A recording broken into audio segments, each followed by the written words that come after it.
मांगत तुलसीदास कर जोरे, बसहूँ राम सिय मानस मोरे। विनय पत्रिका की आज की स्तुति में तुलसीदास जी ईश्वर प्राप्ति का मार्ग बता रहे हैं। भक्तगण सदा से यही पूछते आए हैं कि ईश्वर प्राप्ति का मार्ग क्या है, किस प्रकार से हम प्रभु के दर्शन कर सकें, उनके अधिक निकट जा सकें।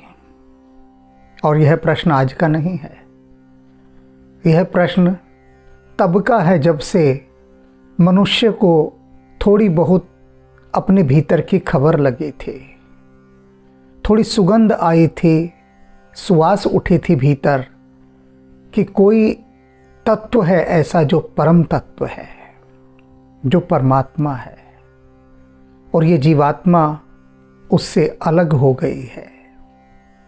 तो किस प्रकार से, किस उपाय से, किस जतन से, किस युक्ति से और कैसी विधि से उस परमात्मा से पुनर्मिलन हो, कैसे हो। अब उसी कैसे की जो गति है वह तुलसीदास जी बता रहे हैं। मन मेरे मानहि सिख मेरी, जो निज भगत चहे हरि केरी। तुलसीदास जी अपने मन से कह रहे हैं कि सुन मेरे मन, यदि तू ईश्वर की भक्ति चाहता है तो मेरी बात मान ले, मेरी सीख मान ले, जो मैं तुझे सिखाना चाह रहा हूँ, जो बताना चाह रहा हूँ, जो समझाना चाह रहा हूँ। मन मेरे मानहि सिख मेरी, जो निज भक्ति चहे हर केरी। मेरी सीख को तू मान ले, जो तू ईश्वर की भक्ति करना चाहता है। तो अब यहाँ समझने वाली बात है कि तुलसीदास जी अपने मन को ही क्यों कह रहे हैं, क्या कारण है। अपने मन को कहने के माध्यम से एक तो यहाँ बात जो समझने वाली है, उसके माध्यम से वो हम सबको इशारा कर रहे हैं कि यदि तुम लोगों को अपने मन को भक्ति मार्ग पर ले जाना है, तो जो मैं सीख अब देने जा रहा हूँ, जो शिक्षा मैं देने जा रहा हूँ, मेरी उस सिखावन को अपना लो। अपना लोगे तो हरि की भक्ति तुम्हें मिल जाएगी वरदान में, और यदि नहीं अपनाया तो जैसे रूखे सूखे पड़े हो वैसे ही रह जाओगे। और मन से ही क्यों कह रहे हैं तुलसीदास जी? क्योंकि मन ही वह साधन है जो ईश्वर तक की यात्रा कराता है। मन ही वह साधन है, मुख्य मन है, मास्टर माइंड मन है, ये समझ लीजिए आप, और कोई नहीं है। और इस चीज को समझिए इशारे से। कौन है जो आपको घंटों घंटों भक्ति में बिठा सकता है? मन। लोग क्या कहते हैं, हमारा मन ही नहीं करता 10 मिनट से अधिक पूजा में बैठने का, हमारा मन ही नहीं करता आध्यात्मिक पुस्तकें पढ़ने का, बोर हो जाते हैं। कौन बोर हो रहा है? उनका मन। कौन तैयार नहीं हो रहा पुस्तकें पढ़ने के लिए? उनका मन। कौन तैयार नहीं हो रहा नाम सिमरन करने के लिए, ध्यान करने के लिए, कीर्तन करने के लिए, सत्संग करने के लिए? उनका मन। यह जो मन है, ये मन जब हुक्म देता है, आदेश देता है, तो बुद्धि उन आदेशों को, उन संकेतों को ग्रहण करती है और फिर शरीर को आदेश देती है। यात्रा तो शरीर से ही होगी। अब 1 घंटे यदि मैं आपसे कहूं कि आपको बैठकर स्वाध्याय करना है, सत्संग करना है, भक्ति करनी है, ध्यान करना है, क्योंकि मैं सबसे पहले स्वाध्याय की बात कहता हूँ। स्वाध्याय से क्या होता है? मन टिकना शुरू होता है, और मन की भीतर चिकित्सा चलती है स्वाध्याय से। और इसलिए जितने भी शास्त्र हैं, आध्यात्मिक ग्रंथ हैं, उनका स्वाध्याय करना चाहिए। अब मैंने आपसे कहा कि 1 घंटे आप नियमित स्वाध्याय करें, कहता हूं, और 10 जनों को कहता हूं तो 10 में से 9 का उत्तर आता है कि हमारा मन ही नहीं करता। We are not comfortable with reading. हमसे ज़्यादा पढ़ा नहीं जाता, हमें प्रैक्टिस नहीं है पढ़ने की। कौन कह रहा है ये सब?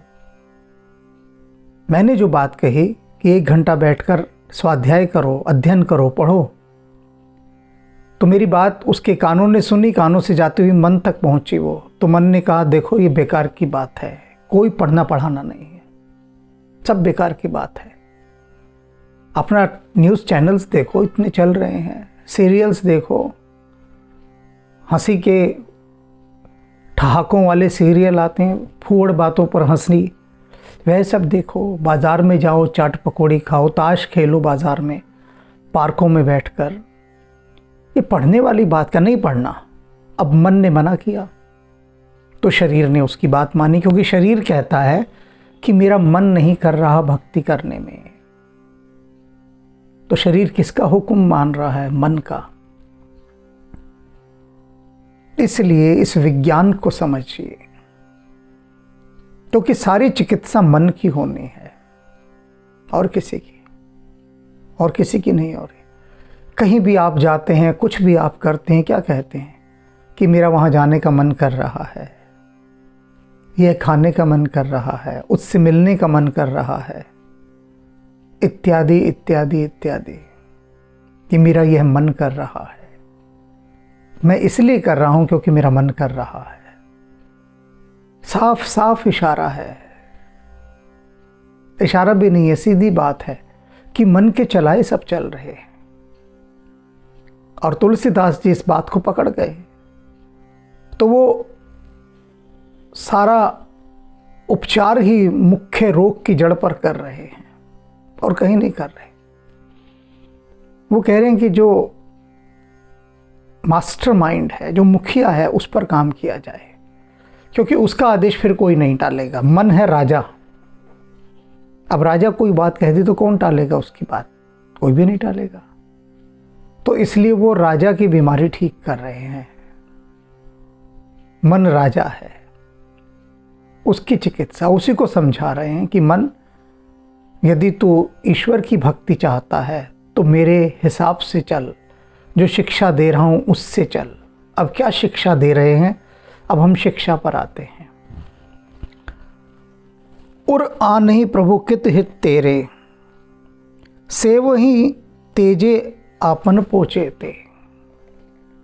उसे बताते हैं कि सुन, मन से कह रहे कि जिस दिन से तू शरीर धारण करके गर्भ में आता है ना, उस दिन से ही तू गिनने शुरू कर दे कि परमात्मा तेरे पर कितने उपकार करता है। भविष्य पुराण ये कहता है, अद्भुत पुराणों में से एक पुराण है भविष्य पुराण। उसमें बहुत सारी बातें भविष्य की बताई गई हैं, बहुत सारी। और वे बातें जो प्रामाणिक हुई भविष्य में जाके, कब लिखा गया भविष्य पुराण, और उसमें जो जो बातें बताई गई कि कौन कौन सी जातियां उत्पन्न होंगी, कौन कौन से धर्म आएंगे, कौन कौन से व्यक्ति आएंगे, उनका उल्लेख किया गया है। बताइए, हजारों साल बाद की बात को पहले बता दिया गया। तो उस भविष्य पुराण में एक स्थान पर आता है कि जब जीवात्मा शरीर धारण करती है और माँ के गर्भ में होती है, उस समय वह शरीर सोच रहा होता है, अर्थात उस शरीर में जो जीवात्मा है वह यह सोच रही होती है कि धन्य भाग मेरे कि प्रभु ने मुझे मनुष्य शरीर दिया। बहुत धन्यवाद करती है वह जीवात्मा कि अब इस मनुष्य शरीर को पाकर, अब जैसे ही मेरी आँख खुलेगी, मैं इस धरती पर आऊँगी, तो ये जो साधन, ये जो व्हीकल, ये जो वाहन दिया है परमात्मा ने, मनुष्य शरीर, इसके माध्यम से मैं वह यात्रा करूंगी कि परमात्मा को पालूंगी। जीवात्मा यह सोचती है। फिर जीवात्मा जन्म लेती है शरीर के माध्यम से, शरीर जन्म लेता है, जन्म हुआ और मन भी साथ आ जाता है। तो मन क्या है, जो आपके पिछले संस्कार थे उन सब को लेकर मन चलता है। वहां पर मन आ गया वहां पर, और फिर खेल होता है शुरू। मन माया में लिप्त होता रहता है, लिप्त होता रहता है माया में। और क्या होता है, फिर सब भूल जाता है। वे जो उसने प्रतिज्ञाएं की होती हैं, गर्भकाल में सोचा होता है कि जब मैं बाहर आऊंगा,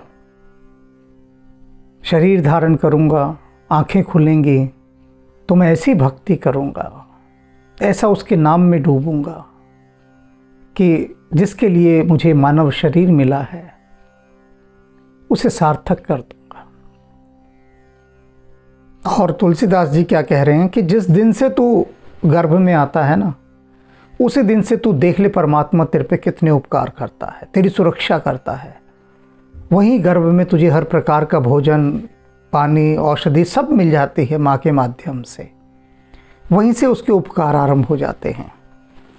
और आन ही प्रभु कृत हित तो तेते, तेरे हित के लिए प्रभु वहीं से हित संपादन में शुरू हो जाते हैं, बस तेरा हित करते हैं। सेव ही तेजे अपन पोचे ते, यदि तू अपने अहंकार को गिराकर ध्यान से देखना चाहे तो अपने पूरे जीवन पर दृष्टि डाल, चेत कर, जाग कर, और अपने अहंकार को एक तरफ करके तो तू पाएगा कि तुझ पे परमात्मा के कितने उपकार हैं, गिन भी ना सकेगा। इतने उपकार उसने किए और कर रहा है।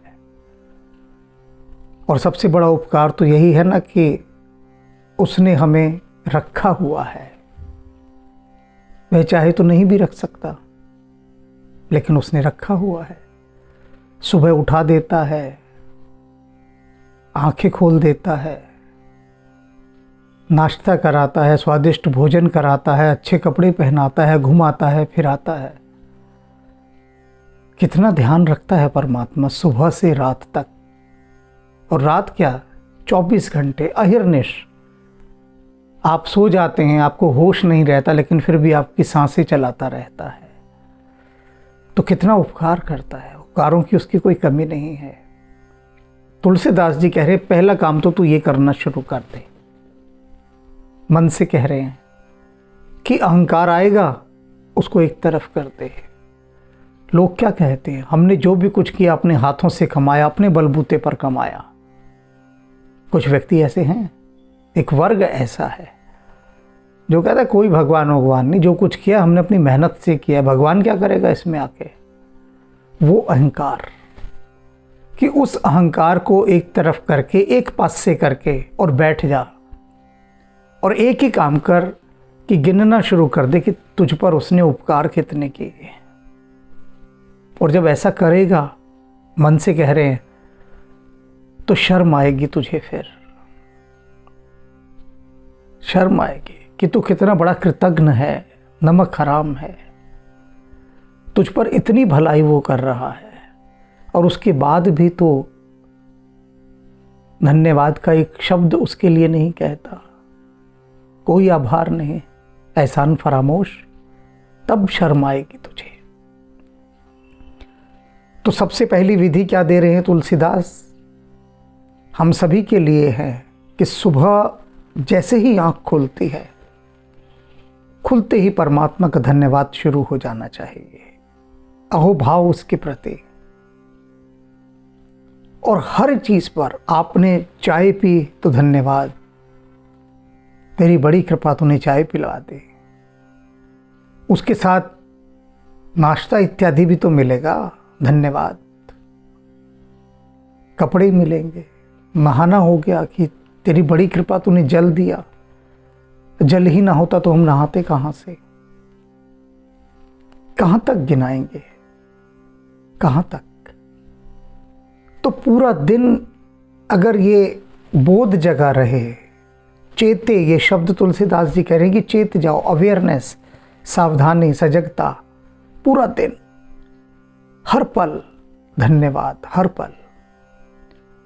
फोन कर रहे हैं, मोबाइल को भी नमस्कार किया, धन्यवाद, तेरी बड़ी कृपा। कहाँ एक ज़माना था तू था ही नहीं, मोबाइल क्या है, तो अवतार है परमात्मा का। लोग चले जाते थे यात्रा पर, महीनों महीनों, 6-6 महीने तक खबर ही नहीं होती थी किसी की, कहाँ गया, कोई किधर है, जी भी रहा है या मर गया है, कुछ पता ही नहीं होता था। यहाँ से गए हैं यात्रा पर, गंगोत्री में जाकर एक चिट्ठी लिखेंगे कि हम यहाँ सकुशल पहुँच गए हैं, और उसके बाद 2-3 महीने बाद यात्रा करके जब गंगोत्री से दिल्ली आ जाएंगे, तब उनका वो पत्र आता था, उन्हीं का लिखा हुआ। वो आ भी गए हैं, पत्र तब आता था, अत्र कुशलम तत्र अस्तु, हम गंगोत्री पहुंच गए हैं। गंगोत्री वाला दिल्ली भी पहुंच गया। तो कितनी कृपा है परमात्मा की, कितनी कृपा है। मोबाइल दिया, कंप्यूटर दिया, टेक्नोलॉजी कितनी दी, मनुष्य की सुविधाओं के लिए, उसका कंफर्ट लेवल बढ़ाने के लिए परमात्मा ने उसकी बुद्धि को कितना कुशाग्र किया, आविष्कार करवाता गया। 100 साल पहले कौन सोच सकता था कि यहां से अमेरिका तुम 18 घंटे में चले जाओगे, 6 महीने लगते थे। परमात्मा ने कहा नहीं भाई, इंसान का थोड़ा ख्याल रखना है, मुझे मनुष्य है, मेरा प्यारा शरीर है, ये जो सबसे प्रिय शरीर मुझे जो लगता है, तो चलो एक काम करो, इसको 18 घंटे में अमेरिका पहुंचाते हैं, भारत से, दिल्ली से। पहुंचा दिया उसने। कितनी बड़ी कृपा की, दिखाई नहीं देती है कृपा, अनंत कृपा की। कर रहा है, करता ही जा रहा है। तो मन सबसे पहले तो उसकी उपकारों की एक सूची बना ले, लिस्ट बना, क्योंकि जैसे जैसे तू लिस्ट बनाएगा पागल होता जाएगा, शर्मसार होता जाएगा। इतने उपकार की तरह से लिस्ट बनेगी ही नहीं। तो ये शुरू कर दीजिए बनाने। मुश्किल हो लिस्ट बनाना, कोई बात नहीं, हाथ के हाथ पेमेंट करते जाओ, हाथ के हाथ पेमेंट, भुगतान। कैसी पेमेंट? हर धन्यवाद, हर काम का, आँख खुलते ही धन्यवाद, आगे स्नान कर रहे हैं तो धन्यवाद, पानी पी रहे हैं तो धन्यवाद। ये बहुत गहरी बात है जिसे मैंने इतने लंबे सूत्र में समझाया है। मन को कहो कि सुन, धन्यवाद दे। पहली विधि, सुख दुख और अपमान बढ़ाई, सब सम लेखे विपत्ति बिहाई। और कहते हैं तुलसीदास जी, अगर तू चाहता है कि सारे कष्टों से मुक्ति मिल जाए, तुझे मुसीबतों से मिल जाए मुक्ति, तो एक काम कर। मन से कह रहे हैं कि जो सुख दुख, अपमान सम्मान, लाभ हानि, इन सब को जो तू अनुभव करके सुखी और दुखी होता है ना, इनको छोड़ दे। सुखी होना भी छोड़ दे, और जैसे ही सुखी होना छोड़ेगा वैसे ही तत्काल दुखी होना भी छोड़ देगा। बाई प्रोडक्ट है ये, जुड़े हुए तार। सुखी होना छोड़ दो तो दुखी होना भी छोड़ दो, कि इन सब से अलग हो जा, ना सुखी हो ना दुखी हो। अब इस चीज को समझिए, क्या है ये? ऐसा नहीं हो सकता कि मनुष्य ना सुखी हो ना दुखी हो। कहने का अभिप्राय यह है कि उसके साथ जुड़ मत जा, एक मत हो जा उसके साथ। अब एक वीर क्षत्रिय था, अब उसे लग गई चोट, दुखी है, कष्ट में है, क्या करे? कष्ट तो होगा, पीड़ा तो होगी, लेकिन वह यह कर सकता है कि कहे कि कोई बात नहीं। जैसे कि ओशो कहते थे, ओशो को तकलीफ़ थी, बहुत तकलीफ़ें थी, तो वो कहते थे वो अपनी जगह है, मैं अपनी जगह हूँ, मुझे उनसे क्या लेना देना। एक कष्ट है, रोग है, दुख है बस ठीक है। वो अपना काम कर रहा है, मैं अपना काम कर रहा हूँ। ऐसी स्थिति, तटस्थ स्थिति, तब क्या होता है, तब विपत्ति नहीं आती। विपत्ति यानी कष्ट तब नहीं आता। आपका कोई सम्मान करे बहुत तो फूल के कुप्पा मत हो जाइए। कोई अपमान करे तो क्रोध से मत भर जाइए। इसे संभाव। तो मन को प्रशिक्षण दे रहे हैं तुलसीदास जी, ट्रेनिंग दे रहे हैं किस बात के लिए, कि यदि वह ईश्वर को प्राप्त करना चाहता है तो उसे क्या करना है। 59 मन से कह रहे हैं, अरे ओ मूर्ख, जिद्दी, बात सुन मेरी। काल ग्रसित यह देही, जो तेरा शरीर है ना, इसे तो पहले से ही काल ने खा लिया है। फिक्र मत कर, उसने पहले से ही खाया हुआ है। जनते ही लागी विदूषी ही के ही, और तू इसके लिए किसी को दोष देता मत फिर कि उसके कारण ये हुआ, इसके कारण ये हुआ। किसी के कारण नहीं हुआ। काल ने जन्म लेते ही तुझ पर अपनी मोहर लगाती थी खा लेने की, और उसने खा ही लिया है। तू खाया ही हुआ है काल के द्वारा, तो किसी को दोष मत दे। तुलसीदास बिनु असमति आए, मिटहि न राम कपट लौ लाए।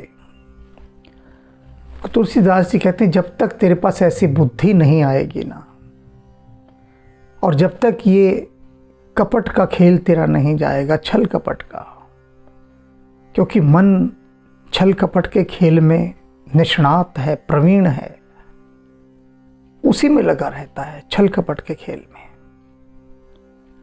आप देख लीजिए, अपने चारों तरफ देख लीजिए, अपनी राजनीति को देख लीजिए, यही आपका सबसे निकटतम उदाहरण है। राजनीति के सारे मनुष्य किसमें लगे हुए हैं? छल कपट की उठापटक में। सारा दिन उनका खुराफाती दिमाग सिर्फ यही सोचता रहता है, कैसे दूसरे को गिराएं और खुद उठे रहें, कैसे दूसरे को गिराएं। यही व्यापारी सोच रहा है, कैसे दूसरे व्यापारी को गिराऊं और मैं उठ जाऊं।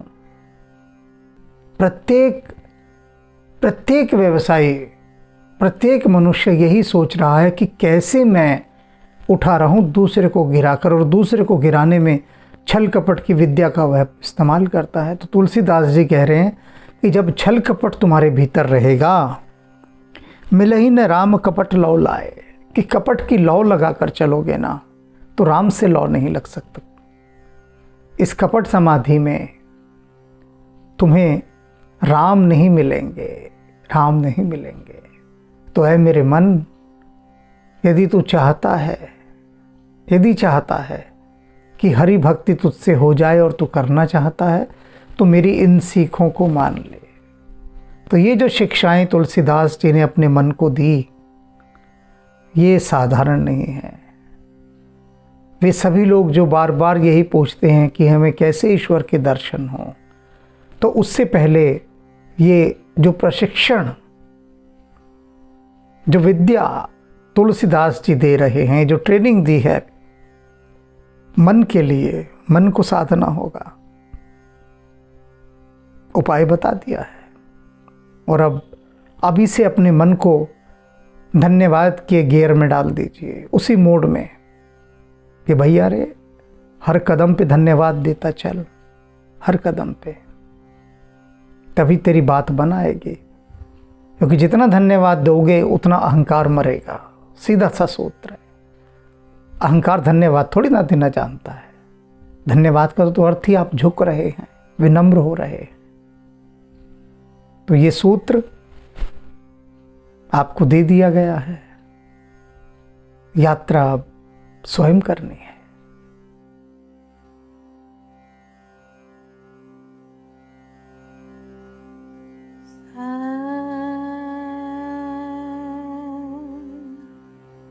शिवो शिवो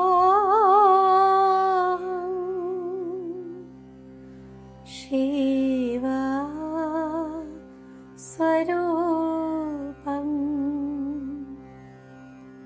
शिवोऽहं शिवोऽहं शिवा स्वरूपं नित्योऽहं शुद्धोऽहं बुद्धोऽहं मुक्तोऽहं नित्योऽहं शुद्धोऽहं बुद्धोऽहं मुक्तोऽहं शिवोऽहं शिवोऽहं शिवा स्वरूपम् ॐ नमः शिवाय ॐ नमः शिवाय